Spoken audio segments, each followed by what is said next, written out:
আপনি কাঁদবেন না। এখন আপনাদের মনে রাখতে হবে, মা সতী তিনি সীতা সেজেছে। সীতার মতো রং, সীতার মতো ঢং, সীতার মতো চুল, সীতার মতো কাপড়, একবারে অবিকল সীতা সেজে রামের আগের দিকে দাঁড়িয়ে বলছে আপনি কাঁদবেন না, কাঁদবেন না। রামচন্দ্র কাঁদছিলেন সীতা সীতা বলে। আপনি কাঁদবেন না, আমি আপনার সীতা চলে এসেছি, আমি আপনার সীতা। আমি আপনাকে পরীক্ষা করছিলাম যে আপনি আমাকে কতটা ভালোবাসেন। আমি ওই গাছের আড়ালে লুকিয়েছিলাম, আপনি আমাকে কতটা ভালোবাসেন এটা পরীক্ষা করছিলাম। আপনি সবাইকে জিজ্ঞাসা করছেন আমার কথা, তখনই বুঝতে পেরে গেছি আপনি আমাকে খুব ভালোবাসেন। আপনি আর কাঁদবেন না, কাঁদবেন না, কাঁদবেন না, আমি চলে এসেছি, আর কাঁদবেন না। আর যেই বলেছে অমনি বাবা ভোলেনাথ সঙ্গে সঙ্গে দু হাত দিয়ে চোখের জলটাকে মুছে নিয়েছে। আর যেই চোখের জলটাকে মুছে নিয়েছেন অমনি সতী মনে মনে ভাবছে তাহলে আমি চ্যালেঞ্জে জিতে গেছি। হ্যাঁ, আমি চ্যালেঞ্জে জিতে গেছি। আমি আমার স্বামীর কাছে চ্যালেঞ্জ করেছি তোমার রামের কান্না বন্ধ করে দেবো, তাহলে আমি রামের কান্না বন্ধ করে দিয়েছি। আর ভগবান রামচন্দ্র দুহাত দিয়ে চোখের জলটা মুছে নিয়ে হাত জোড় করে বলছেন মা তুমি আমার প্রণাম নাও, তোমার স্বামী ভোলেনাথ ভালো আছে তো? তোমার স্বামী ভালো আছে তো নাকি? তোমার স্বামী ভোলেনাথ ভালো আছে তো? যেই এ কথা বলেছে আবার সতী মনে ভাবছে তাহলে দোষটা আমার দোষ নয়, মনে হয় বিউটি পার্লার দোষ করেছে।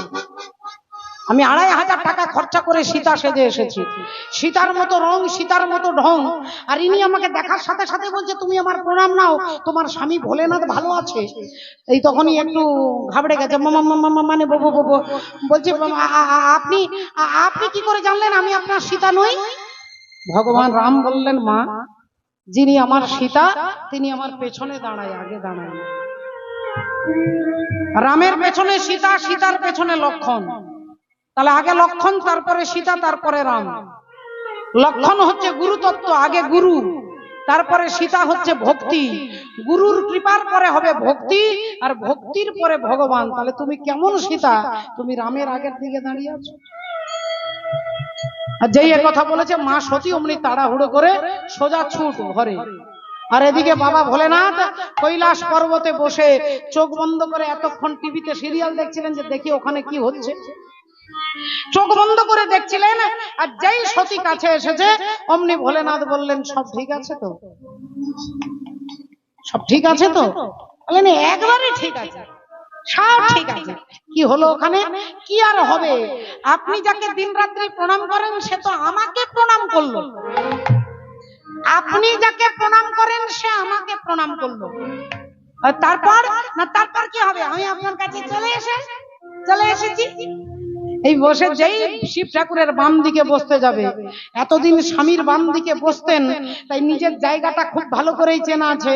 যেই বাম দিকে বসতে যাবে বাবা ভোলেনাথ বাঁ দিকের আসনটাকে চেঞ্জ করে ডান দিকে করে দিলেন। বাঁ দিকে কে বসে না? স্ত্রী বসে। আর ডান দিকে কে বসে না? মা। তাহলে বাঁ দিকের আসনটাকে ডান দিকে করে দিলেন, মানে বুঝিয়ে দিলেন যে আজ থেকে তুমি আমার স্ত্রী নও, আজ থেকে তুমি রামের সীতা সেজেছো, তাই তুমি আমার মাতৃ স্বরূপ, আজ থেকে মায়ের জায়গায় বসবে। তাহলে ত্যাগ করে দিলেন, কিন্তু মুখে বললেন না, ত্যাগটা করে দেখিয়ে দিলেন। স্ত্রীর আসনটাকে মায়ের দিকে, মায়ের আসনের দিকে করে দিলেন। ওগো ঝিয়ের পেটে মায়ের জন্ম, বলি তোমরা ভেবে করবে কি? ওই চাঁদের গায়ে চাঁদ লেগেছে, তোমরা ভেবে করবে কি?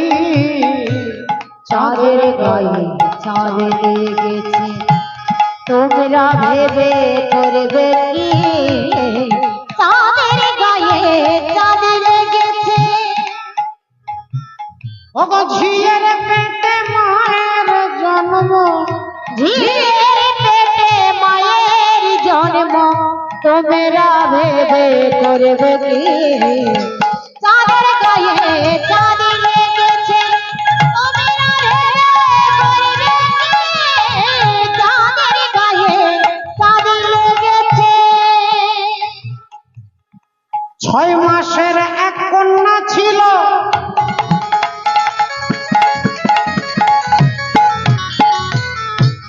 আর 9 মাসে তার গর্ভ হলো গো।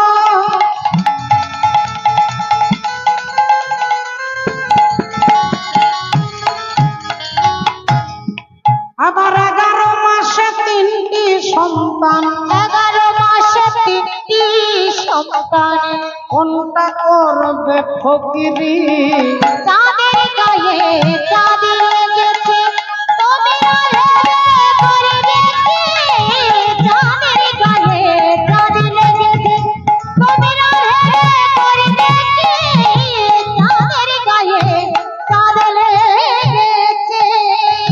তাহলে মায়েরা আপনারা বলুন মামা রাধে রাধে। ভক্তিমতী মায়েরা একবার উলুধ্বনি দেবেন তো, নিতাই গৌর প্রেমানন্দে। হরি হরি বল। হ্যাঁ জয় রাধে। এবার যারা যারা ঘুমোচ্ছিলেন তারা একটু জোর করে বলুন নিতাই গৌর প্রেমানন্দে হরি বল। আমি বলেছি যারা যারা ঘুমোচ্ছিলেন, তাহলে এবার বোঝা যাচ্ছে যে কারা কারা কারা কারা ঘুমোচ্ছিলেন। আচ্ছা মায়েরা আপনারা বলুন ও মা, শিব ঠাকুরের মা দুর্গার কটা মেয়ে আর কটা ছেলে? মা দুর্গার কটা মেয়ে? আঙুল দিয়ে দেখান, আঙুলে কটা মেয়ে? দুটো। আচ্ছা কটা ছেলে? দুটো। তাহলে দুটো মেয়ে দুটো ছেলে। আচ্ছা মেয়ে দুটোর নাম কি আপনারা সবাই জানেন, লক্ষ্মী আর সরস্বতী। মা দুর্গার এরা মেয়ে।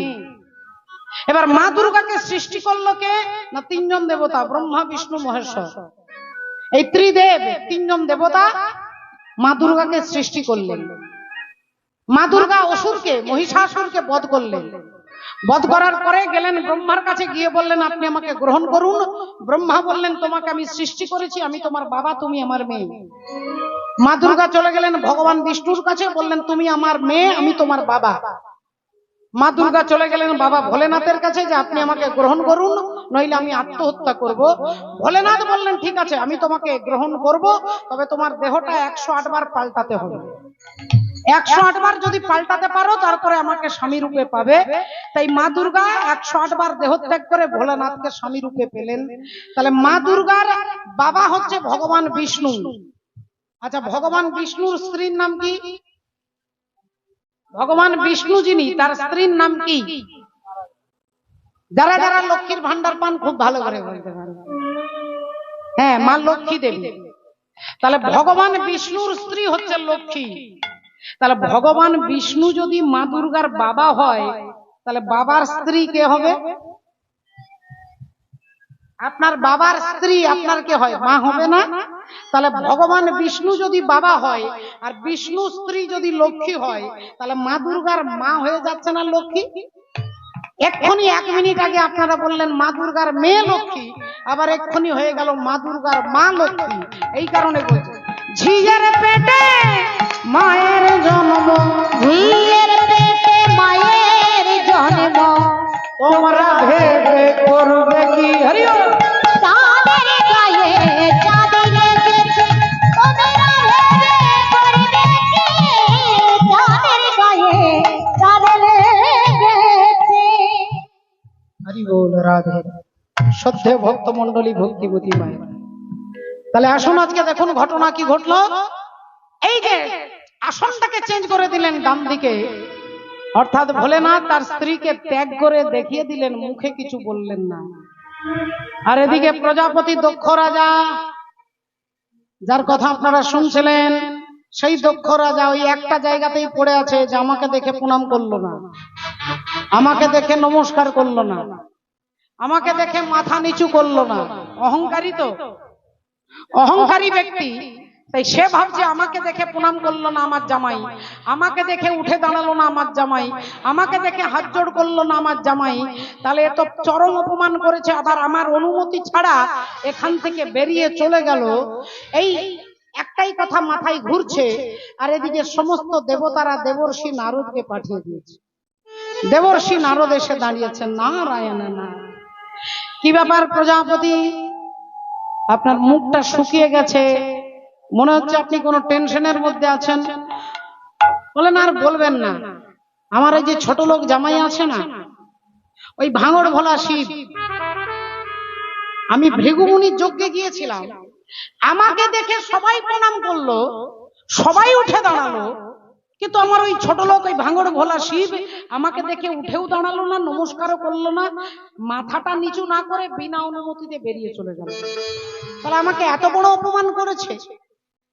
দেবর্ষি নারদ মনে মনে চিন্তা করলেন যে আমি তোমার হয়েও বলবো না, আর আমি ওনার হয়েও বলবো না, আমি আজকে সত্যিও বলবো না, আজকে মিথ্যেও বলবো না। ব্যাপারটা কিরকম বলে দুই ভাই গ্রামের মেলা দেখতে গেছে। বড় ভাই রামু, ছোট ভাই শামু। এখন রামু আর শামু রাধে রাধে মেলা দেখতে দেখতে দেখতে সকাল থেকে বিকেল হয়ে গেছে। তাই সারা মেলা ঘুরতে ঘুরতে বাড়ি যাচ্ছে। বাড়ি যাওয়ার পথে ঠিক ডান দিকে একটা জিলিপির দোকান, গরম গরম জিলিপি ভাজা হচ্ছে। রামু শামুকে বলছে, ভাই তোর কাছে পকেটে টাকা আছে? শামু বলল, দাদা আমার তো 1 টাকাও নেই। তোমার নেই? দাদা বললেন, আমার 8 আনাও নেই। তাহলে চলো দাদা ঘরে গিয়ে মুড়ি খাবো। রামু বললেন, মেলা দেখতে এসেছি, ঘরে গিয়ে মুড়ি খাবো, জিলিপি খাবো? কি করে খাবে দাদা, তোমারও পয়সা নেই আমারও পয়সা নেই। বলে চ না, বিনে পয়সায় খাবো, তারপর যা হবার হবে। ভাই বলল, দাদা তারপরে তো মার খেতে হবে। আমি যাব না দাদা, আমার মার খাওয়ার ইচ্ছে নেই, তুমি যাবে তো যাও, আমি দূরে দাঁড়িয়ে আছি। ছোট ভাইকে দূরে দাঁড় করিয়ে বড় ভাই চলে এসেছে দোকানে। দাদা জিলিপি কত? মেজাজে জিজ্ঞাসা করছে। দোকানদার বলছে 25 টাকা 250। দেন তো দাদা, তাড়াতাড়ি দেন, দেরি করবেন না, তাড়াতাড়ি দেন, গরম ঠান্ডা হয়ে যাবে, তাড়াতাড়ি। একটা ঠোঙাতে 25 টাকা 250 জিলিপি দিয়ে তার হাতে দিয়েছে। জিলিপি খাচ্ছে আর ভাইকে দেখাচ্ছে দূর থেকে, খাচ্ছে আর দেখাচ্ছে। এখন ভাই ভাবলো যে দাদা বিনে পয়সায় খাচ্ছে, দাদারও যা হবে আমারও তাই হবে, আমিও চলে যাই। শামুও চলে এসেছে। দাদা জিলিপি কত? 25 টাকা 250। আমাকে দেন তো দাদা। তাকেও দিয়েছে। এখন দুই ভাই খাচ্ছে, রামু আগে খাচ্ছে, তার আগে শেষ হয়েছে। সে ভাবছে হাতটা ধুয়ে পালিয়ে যাব, আর যেই হাতটা ধুয়ে পালাতে যাবে দোকানদার ধরে যায়, এই যে দাদা, আর জিলিপি খেয়ে চলে যাচ্ছে, 25 টাকা দেন। রামু বললেন, হ্যাঁ তাই তো, আমি তো মারাত্মক ভুল করছিলাম, আমি তো আপনাকে 30 টাকা দিয়েছি, 5 টাকা ফেরত দেন। দোকানদার বলছে, দেখুন দাদা সন্ধ্যাবেলায় মেজাজ গরম করে দেবেন না, 25 টাকা তাড়াতাড়ি দেন। রামু বললেন, দেখুন আমি আপনার মেজাজ একা গরম হয় না, আমারও গরম হয়, আমি আপনাকে 30 টাকা দিয়েছি, 5 টাকা ফেরত দেন। দোকানদার বলছে, আপনি দেননি। আর রামু বলছে, আমি আপনাকে দিয়েছি। এই দুজনের মধ্যে তুমুল তর্ক ঝগড়া হচ্ছে। এর মধ্যে শামুর খাওয়া হয়ে গেছে। শামু ভাবছে এবার আমি কি বলবো। এখন শামু হাতটা ধুয়ে রুমাল বার করে হাতটা মুছে নিচ্ছে। দোকানদার অমনি বললেন, দাদা এদিকে আসেন, ও দাদা একটু এদিকে আসেন, এদিকে আসেন। আপনি বলেন তো দাদা, আপনি বলেন তো দাদা, ওই লোকটা, এই লোকটা নাকি বলছে আমাকে 30 টাকা দিয়েছে, আপনি তো দোকানে ছিলেন, একে টাকা দিতে দেখেছেন? শামু বললেন, আপনার সমস্যার সমাধান পরে করব, আগে আমার 5 টাকাটা মনে আছে তো নাকি?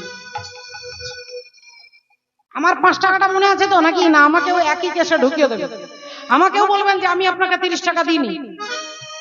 দোকানদার ভাবছে এও দেয়নি, এটা যদি পাবলিক শোনে বিশ্বাস করবে না।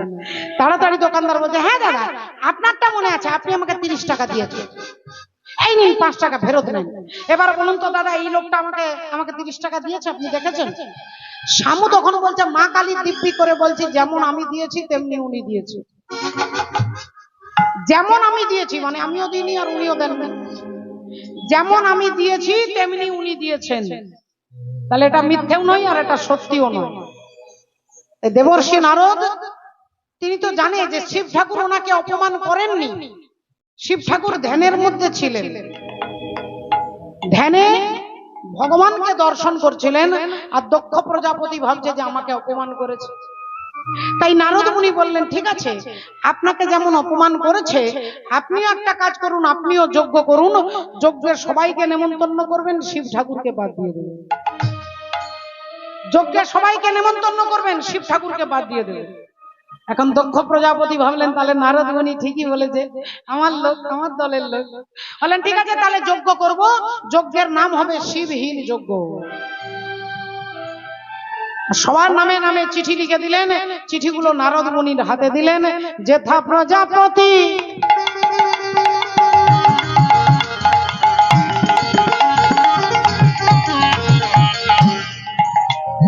যেথা প্রজাপতি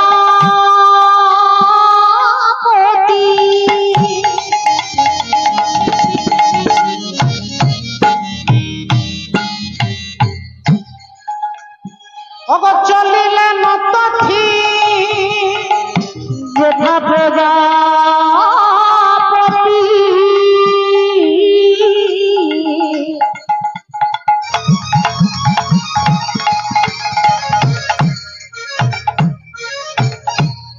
ওগো চলিলেন তথি, বিনা যন্ত্র করে লইয়া যেথা প্রজাপতি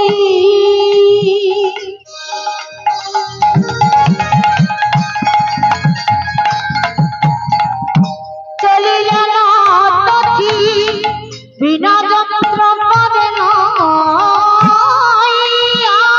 ওগো বিনাই প্রাণ ধরি সবে মুগ্ধ করি বহু পথে চলে ধাইয়া। ওগো বিনাই প্রাণ ধরি ধরি সবে মুগ্ধ করি বহু পথে চলে ধাইয়া। বিনাই প্রাণ ধরি সবে মুগ্ধ করি বহু পথে চলে ধাইয়া।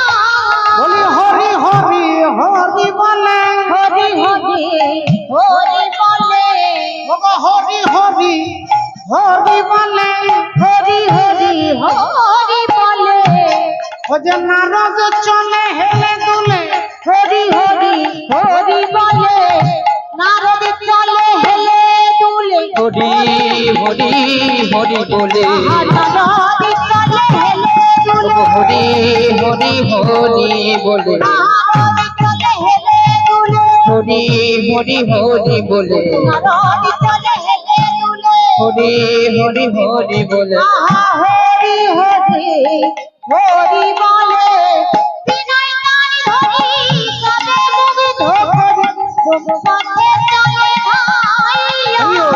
বিনয় প্রাণ ধরি সবে মুগ্ধ করি বহু পথে চলে ধাইয়া। সত্যি বাবা ঠাকুর ভক্তিমতী মায়েরা দেবর্ষী নারদ সবার ঘরে ঘরে চিঠি পৌঁছে দিলেন। শুধু শিব ঠাকুরের বাড়িটা বাদ দিয়ে সবার ঘরে সমস্ত দেবতা সমস্ত ঋষি মুনি সবাইকে চিঠি দেওয়া হয়ে গেল, শিব ঠাকুরের বাড়িটা বাদ থেকে গেল। এখন যথারীতি দক্ষ প্রজাপতির বাড়ির অনুষ্ঠানে সবাই যাচ্ছে, সকাল সকাল স্নান করেছে, দামি দামি জামা কাপড় গয়না গাটি পরে নিজ নিজ স্ত্রীকে নিয়ে দেবী দেবতা নিজের নিজের রথে বিমানে চেপে সব কৈলাস পর্বতের ওপর দিয়ে যাচ্ছে, সব ওপর দিয়ে যাচ্ছে। বাবা ভোলেনাথ বসে আছেন আর সকাল বেলায় মা সতী বাগানে গিয়ে ফুল তুলছে, বাগানে গিয়ে তিনি ফুল তুলছেন। এখন ফুল তুলছেন শিব ঠাকুরের চরণে দেবেন বলে তিনি মনের আনন্দে একটা একটা করে ফুল তুলছেন, সাজিতে রাখছেন। হরি বল হরে কৃষ্ণ। এখন এদিকে কি হয়েছে, একজন দেবী যেই দেখতে পেয়েছে সতী বাগানে ফুল তুলছে, ওপর থেকে চিৎকার করছে, এই সতী, কিরে তুই এখনো ফুল তুলছিস? তুই তোর বাপের বাড়ি যাসনি? মা সতী বললেন, কেন? বলেন, তোর বাবার বাড়িতে বিরাট যজ্ঞ হচ্ছে, তুই জানিস না? কি বাবা, তোর বাবার বাড়ির অনুষ্ঠান তুই জানিস না? তাহলে আমার মনে হচ্ছে তোর বাবা তোকে নেমন্তন্ন করেনি। মা সতী বললেন, না না না, বাবা কি আর আমাকে নেমন্তন্ন করবে না? আমার স্বামীকে বলেছে, আমার স্বামী আমাকে বলতে ভুলে গেছে। জানো, কথায় কথায় সব ভুলে যায়, তাই তার নাম ভোলেনাথ। তোমরা যাও, আমি যাচ্ছি। মা সতী তাড়াতাড়ি ফুলগুলো এনে ভোলেনাথের চরণে দিয়েছে। চাঁদ হেরিছে চাঁদ মুখতা সরসী আর শিলে। বাবা ভোলেনাথের চরণে পুষ্প নিবেদন করে আমার আমার মা সতী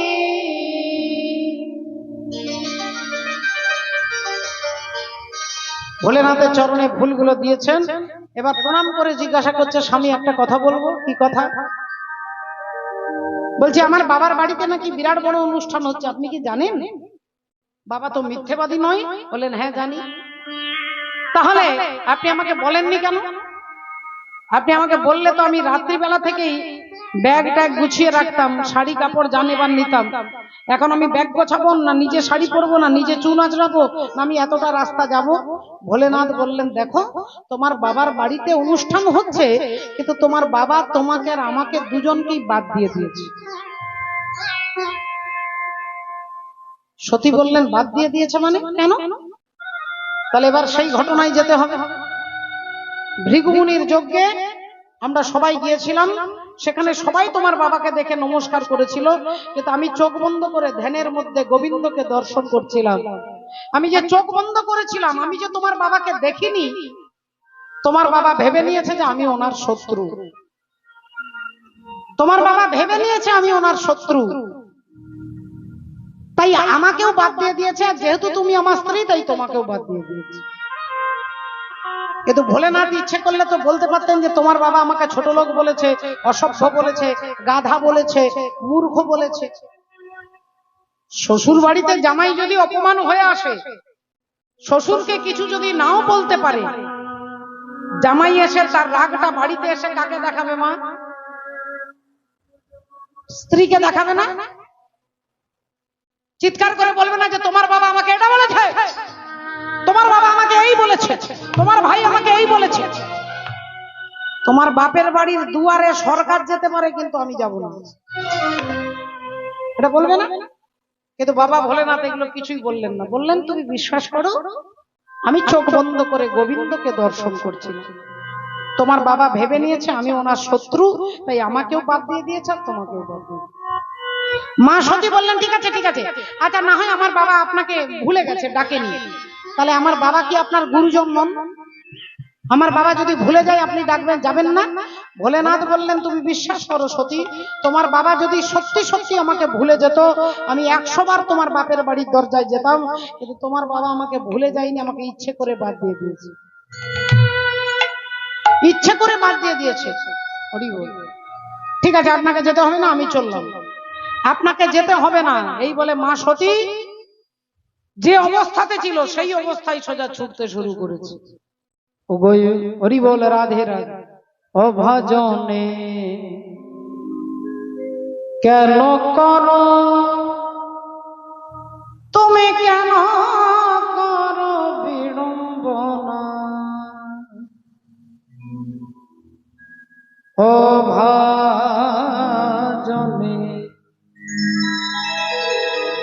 করো কেন তুমি, করো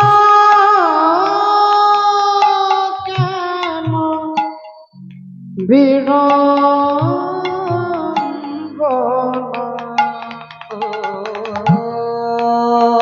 ভজনে ও ভজনে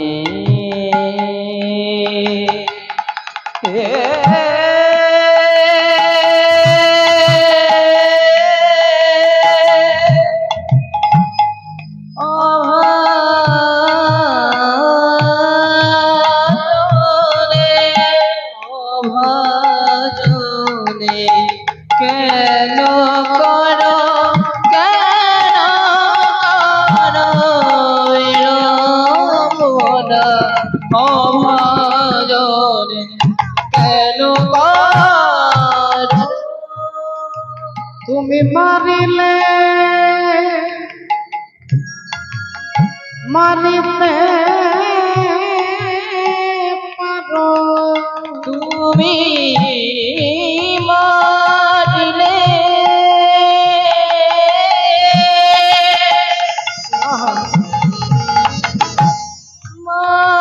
মারিতে পারো, তবে রাখিলে কে করে মানা?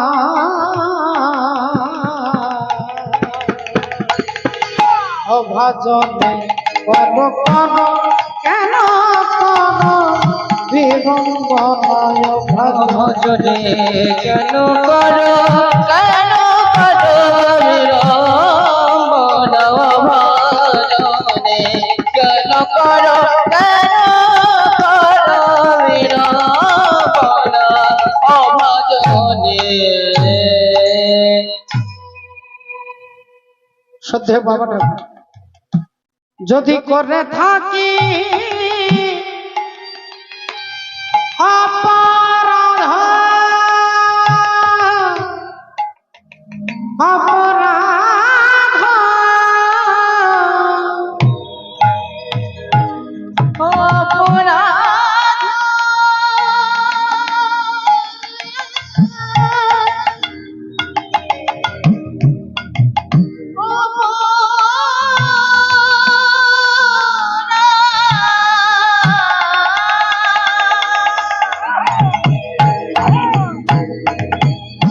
যদি করে থাকি অপরাধ তবে প্রেম ডুরি দিয়ে বাঁধ। এ যে বিনয় অপরাধে বিনয় অপরাধে এ যে কেন বাঁধ তবে কর কেন বিড়ম্বনা। ও জনি কেন করো কেন করো বিড়ম্বনা। ও জনি কেন করো কেন করো বিড়ম্বনা। ও জনে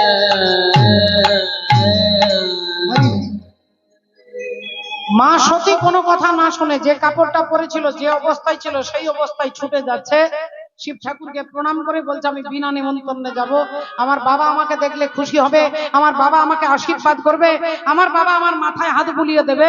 বাবা ভোলেনাথ বলছে তুমি সতী মারাত্মক ভুল করছো, তোমার চরম দুর্গতি হবে, তুমি যেও না।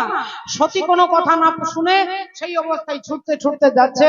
আর এদিকে প্রজাপতি দক্ষ রাজা যজ্ঞের প্যান্ডেলে বসে গেছে। যজ্ঞের প্যান্ডেলে বসে গেছে। সতী মনে মনে ভাবছে বাবা আমাকে দেখলে খুব খুশি হবে, আমি বিনা নিমন্ত্রণে যাচ্ছি।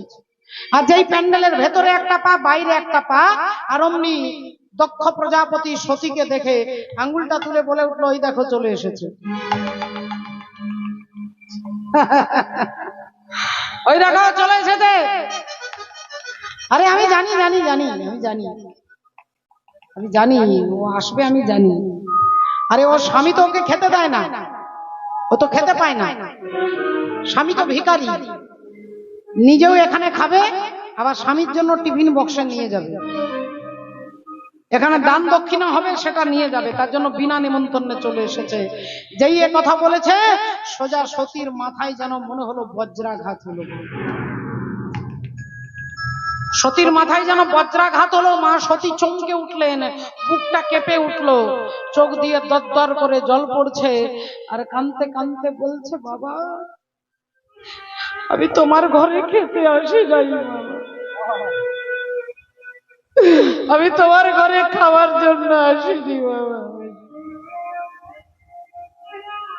আমি তোমার কাছে জানতে এসেছি তুমি যেখানে সবাইকে নেমন্তন্ন করেছো আমার স্বামীকে কেন বাদ দিয়ে দিয়েছো, আমার স্বামীকে কেন বাদ দিয়ে দিয়েছো। দক্ষ প্রজাপতি বললেন তোর ওই স্বামী ওই ছোট লোক, ওই অসভ্য, ওই অভদ্র, তার কোনো ক্যাটাগরি আছে? এখানে বসবার তার কোনো যোগ্যতা আছে? এই ভদ্রলোকদের সাথে বসার তার যোগ্যতা আছে? সে তো শ্মশানে মরার চিতার উপরে বসে থাকে, সে তো ভূত প্রেতের সঙ্গ করে, এরকম ভদ্র ভক্ত লোকদের সঙ্গ করতে পারবে? মা সতী বললেন বাবা আপনি আমার স্বামীকেই চেনেন না, আমার স্বামীকেই চেনেন না আপনি। আমার স্বামী হচ্ছে সত্যম শিবম সুন্দরম, আমার স্বামী হচ্ছে শিব, আর শিব মানে মঙ্গল, শিব মানে মঙ্গল। যেখানে শিবহীন যজ্ঞ সেই যজ্ঞের ফল কখনো মঙ্গলদায়ক হতে পারে না। শ্রদ্ধেয় শ্রী তমল বাবু তার মা ঈশ্বরী যশোদা ঘোষ মহাশয়ার এবং তার পিতার স্মৃতির উপলক্ষে আজকের কীর্তন করেছে। উদ্দেশ্যটা কি না, পিতা মাতার বিদেহী আত্মার মঙ্গল কামনার্থে ভুবন মঙ্গল মহাযজ্ঞানুষ্ঠান। মঙ্গল কি শুধু তাদের হবে? আপনারা হরি কথা শুনছেন, আপনাদের হবে না? ভাগবতীয় কথা শুনছেন, আপনাদেরও তো মঙ্গল হবে। তাহলে এটা মঙ্গল বিধানের জন্য যজ্ঞ করছেন, এত টাকা খরচা করে। কিন্তু প্রজাপতি দক্ষ কেন যজ্ঞ করছেন? তিনি শিব ঠাকুরের প্রেস্টিজটাকে নষ্ট করবার জন্য। যে দেখো সবাইকে নেমন্তন্ন করেছি, তোমাকে বাদ দিয়ে দিয়েছি। শিব ঠাকুরকে অপমান করবার জন্য যজ্ঞ করছে, কোনো মঙ্গলদায়ক যজ্ঞ নয়, জনগণের মঙ্গলের জন্য নয়, এটা অহংকারের যজ্ঞ। তাই মা সতী বলে উঠলেন, বাবা আপনি আমার স্বামীকেই চেনেন না, বলে চলে যাও তোর স্বামীর কাছে। কেন এসেছিস? তোকে তো আমি ডাকিনি, তোকে তো আমি ডাকিনি, কেন এসেছিস? মা সতীর পায়ের মাটিটা যেন সরে যাচ্ছে, চোখ দিয়ে জল দরদর করে পড়ছে। মা সতী কাঁদতে কাঁদতে বলছে, বাবা আমি কি মুখ নিয়ে ফিরে যাব বাবা? আমার স্বামী আমাকে বারবার বলেছিল, সতী তুমি যেও না, তুমি যেও না, তুমি যেও না সতী। আমি স্বামীর কোনো কথা শুনি নাই, আমি স্বামীর কোনো কথা শুনি নাই, তাই আমি চলে এসেছি এখানে বাবা। আজ তুমি বললেও আমি আমার স্বামীর কাছে দাঁড়াতে পারবো না, কিন্তু আমি তোমার ঘরেও থাকতে পারবো না। আমি না পারবো স্বামীর ঘরে যেতে, আর না পারবো তোমার ঘরে থাকতে, কারণ তুমি আমার স্বামীর নিন্দা করছো। তাই আমার জন্য একটাই রাস্তা খোলা আছে, আর সেই রাস্তাটা হচ্ছে আত্মহত্যা। মা সতী শিব শিব শিব শিব বলতে বলতে আগুনের মধ্যে ঝাঁপ দিয়ে আত্মহত্যা করছে। শিব নিন্দা শুনে সতী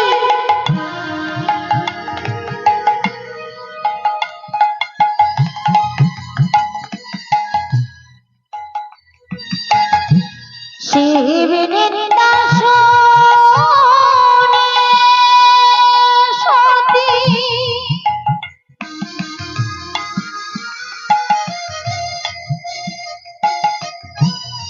সহিতে নারিল, শিব নিন্দা শুনে সতী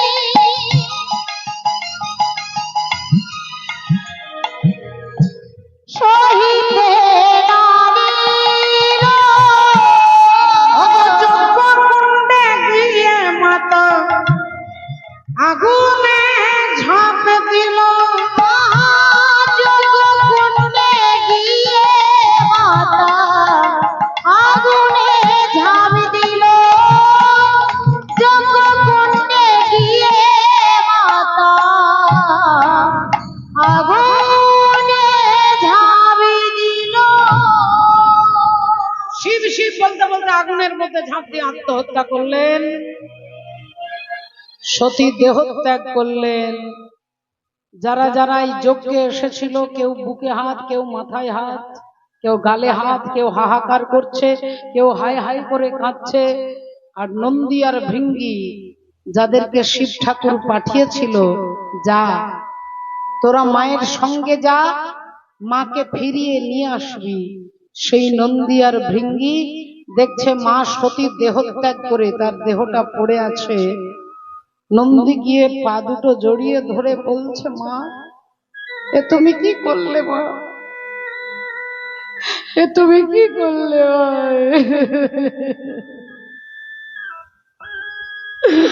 তুমি তুমি একবারও আমাদের কথা ভাবলে না মা, একবারও ভাবলে না যে আমরা বাবাকে গিয়ে কি বলবো, বাবার কাছে গিয়ে কি করে মুখ দেখাবো মা, তুমি একবারও ভাবলে। নন্দী ভিঙ্গি কাঁদতে কাঁদতে ছুটতে ছুটতে যাচ্ছে,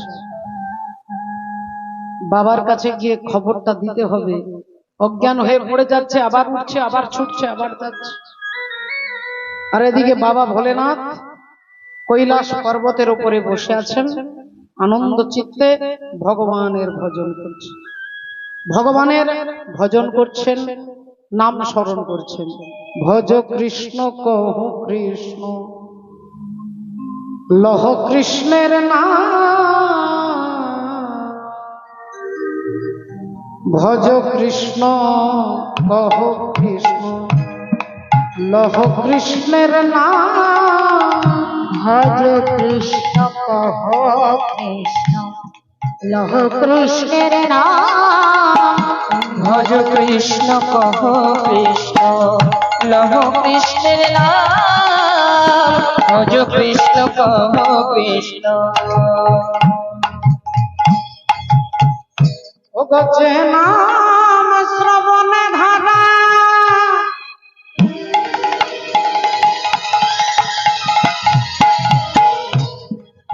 ধারা বহে অবিরাম। যে নাম শ্রবণে ধারা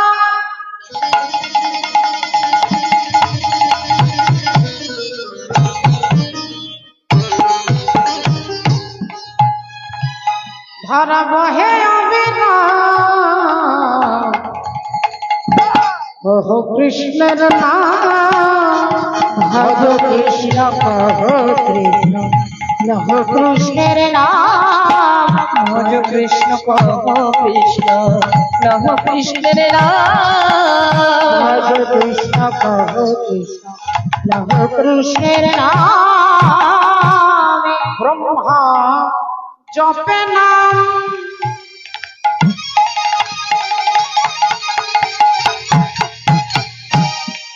চতুর মুখে আমার শিব জপে নাম পঞ্চমুখে। ব্রহ্মা জপে নাম চতুর্মুখে। শিব জপে নাম পঞ্চমুখে। ভোগ ব্রহ্মা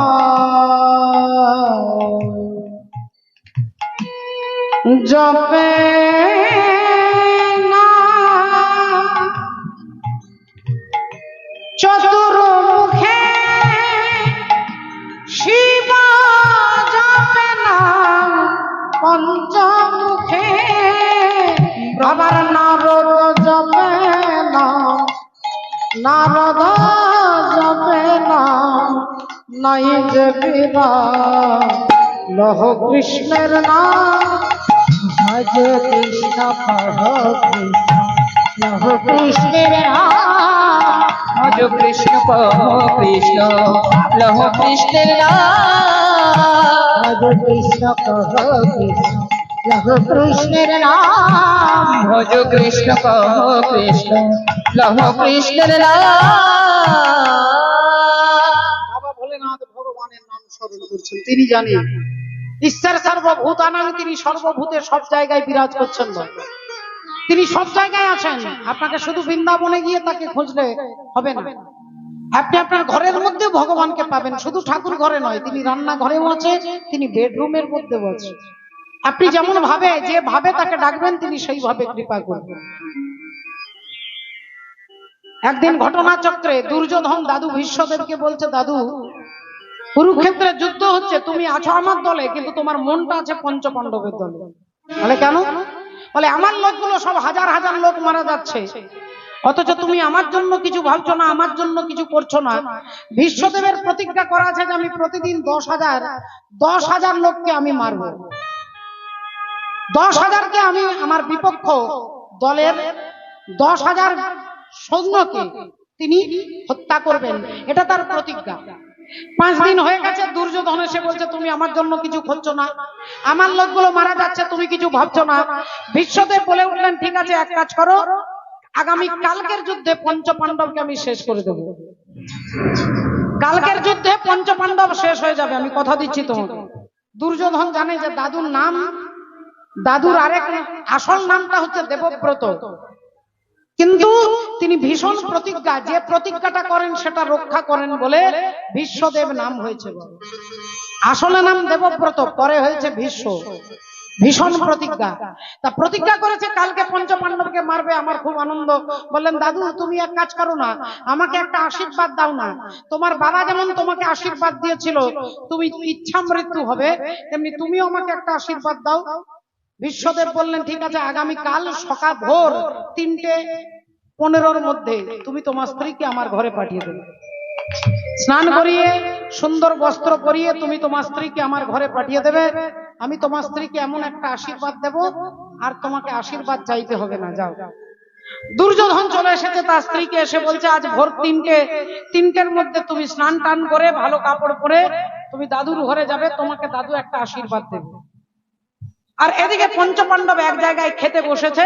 এমন সময় যুধিষ্ঠির দাদা সহদেবকে বলছে, ভাই দেখতো আজকের অঙ্কটা করে দেখতো, ছকটা কষে দেখতো, আজকের কুরুক্ষেত্রে আগামী কালকের যুদ্ধে জিতবো না হারবো।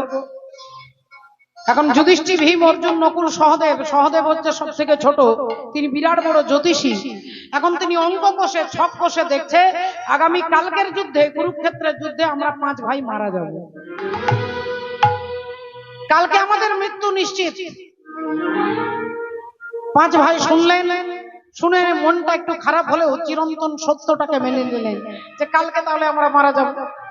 কিন্তু এই দৃশ্যটা, এই কথাটা শুনলেন মা দ্রৌপদী। দ্রৌপদী কাঁদতে কাঁদতে ছুটতে ছুটতে কৃষ্ণের কাছে এসে বলছে, সখা কৃষ্ণ, কৃষ্ণ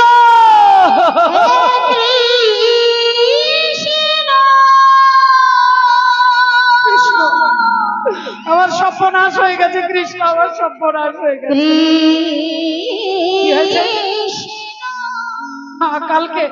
কালকের যুদ্ধে আমার 5 জন স্বামীর মৃত্যু হবে, আমার 5 জন স্বামীর মৃত্যু হবে কালকের যুদ্ধে। আমার স্বামী সহদেব অঙ্ক কষে দেখেছে। ভগবান নিশ্চয় হেসে বলছে, আরে বাবা, জন্ম মৃত্যু বিবাহ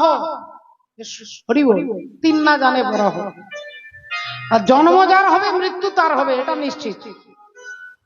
যাকে জন্ম নিতে হয়েছে তার মৃত্যু হবে, এটা নিশ্চিত।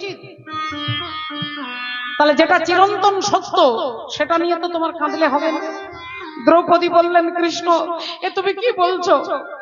তোমার 5 জন প্রিয় সখা তারা মারা যাবে, আর তুমি হেসে হেসে বলছো কৃষ্ণ, তুমি হাসছো।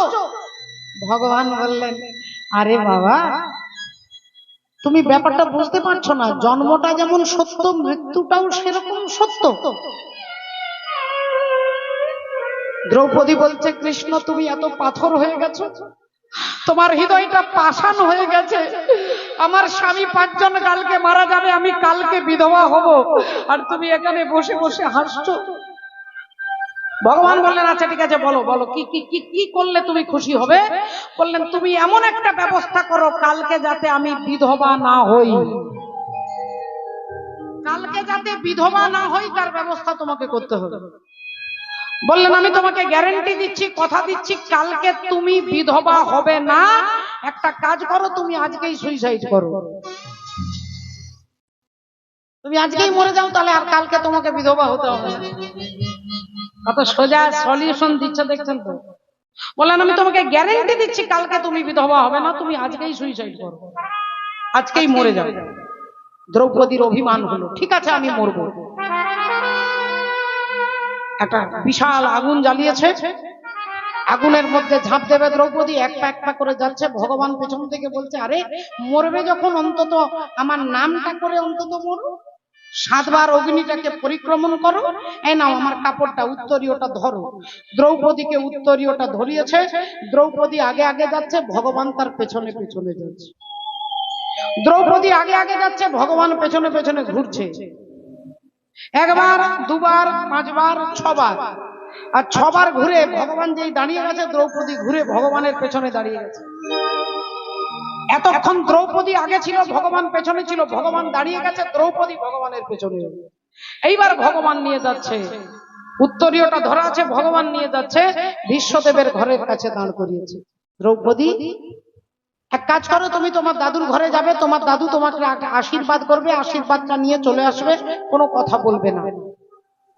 এখন দ্রৌপদী কিছু জানে না, ভগবান বলে দিয়েছে, দরজাটা খুলে ভেতরে যাচ্ছে। এদিকে দুর্যোধনের স্ত্রী স্নান করে কাপড় টাপড় পরে রেডি হয়ে আছে।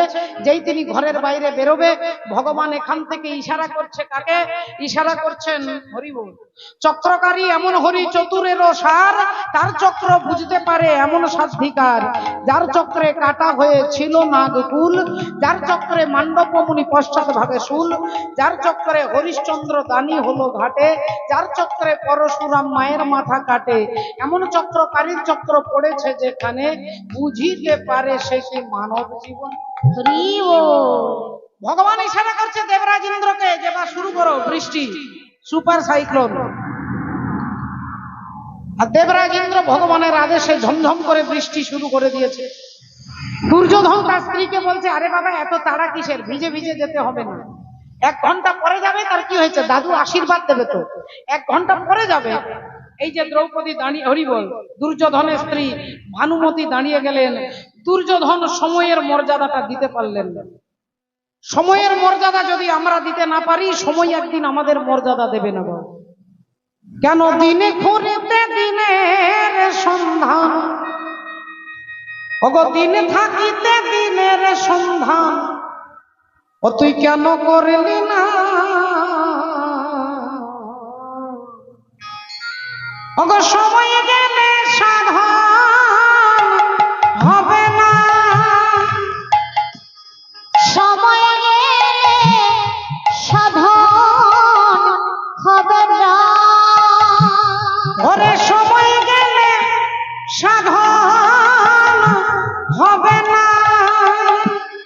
ওরে মন রে আমার,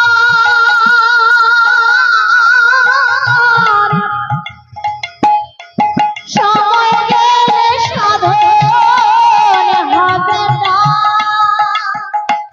সময় গেলে সাধন হবে না।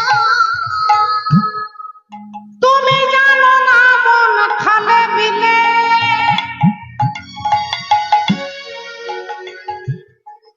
আরে থাকে না মিন জল শুকালে।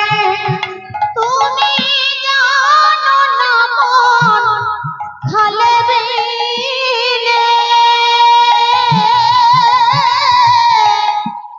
থাকে না মিন জলে শুকালে। বলো কি হবে তাই বাঁধন দিয়ে, কি হবে তার বাঁধন দিয়ে? ও যে শুকনো মোহনা। সময় গেলে সাধন হবে না, হবে না। সময় গেলে সাধন হবে না, আহা সময় গেলে সাধন হবে না। শ্রদ্ধেয় বাবা ঠাকুর, ভক্তিমতী মায়েরা, ঘটনা কি ঘটলো? সময়ের মর্যাদা আমরা যদি দিতে না পারি, সময় একদিন আমাদের মর্যাদা দেবে না। দুর্যোধন বললেন 1 ঘন্টা পরে যাবে, 1 ঘন্টা পরে কিন্তু ব্রহ্ম মুহূর্ত থাকবে না। এটা দুর্যোধন বুঝলেন না, তাই স্ত্রীকে আটকে দিলেন। এদিকে ভগবান দ্রৌপদীকে পাঠিয়ে দিলেন। দ্রৌপদী চুপি চুপি দাদুকে প্রণাম করেছে, আর দাদু ভাবছে দুর্যোধনের স্ত্রী এসেছে। এই দুর্যোধনের স্ত্রী মনে করে দ্রৌপদীর মাথায় হাত রেখে বলছে, অখণ্ড সৌভাগ্যবতী ভব।